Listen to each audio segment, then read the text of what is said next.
যদি নির্বাচন হয়ে যায় তাহলে মিস্টার এক্স পাওয়ারে গেল, কোন দল পাওয়ারে যাবে আমরা জানি না, আমরা বুঝলেও বলবো না, কারণ বীতশ্রদ্ধ হয়ে যাচ্ছি প্রতিদিন।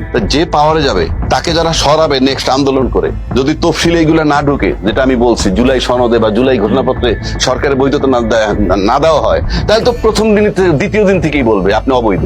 আপনি যেহেতু অবৈধ, আপনার থাকার অধিকার নাই। ভাই আমি নির্বাচন রাখেন, আপনি নির্বাচন কিসে নির্বাচন করছেন, কোন সংসদে, মানে কোন সংবিধানে? যদি বলেন আগেরটা তো যখন 5 তারিখে শেখ হাসিনা পালায় গেল, 8 তারিখে ওত নিল 8ই অগস্ট, সেই হিসাবে তো 7ই নভেম্বরে নির্বাচন হওয়ার কথা, 3 মাসের মধ্যে।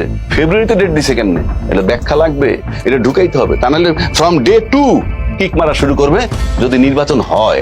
আর তার আগে যদি নির্বাচন নিয়ে কেওয়াজ বাজে, যদি নির্বাচন হয় তাহলে যারা নির্বাচনটা বানচাল করতে যায় তাদের লোকসান কি? তাদেরকে আবার নির্বাচিত সরকার সরাইতে হবে, এটা একটা ঝামেলা, একটা পার্ট বাইরে যায়। আর যদি নির্বাচনটাকে বানচাল করতে পারে আর সরকার যদি চলে যায়, নির্বাচন যদি না হয়, তাহলে তৃতীয় পক্ষ একটা লোক ক্ষমতায় নিবে, যেই নেই এই তৃতীয় পক্ষ কিন্তু যেই আসুক সে পতিত সরকারের লোক। আপনি যেখান থেকে আনেন, সাবেক বিচারপতি আনেন, সাবেক বাংলাদেশ ব্যাংকের গভর্নর আনেন, কোন পুলিশের অফিসার আনেন, কোন আর্মি অফিসার আনেন, যেই আনেন সে সাবেক যে পতিত সরকার, তাদের প্রত্যক্ষ বা পরোক্ষ লোক। এটা তাদের সবচেয়ে বড় বেনিফিট।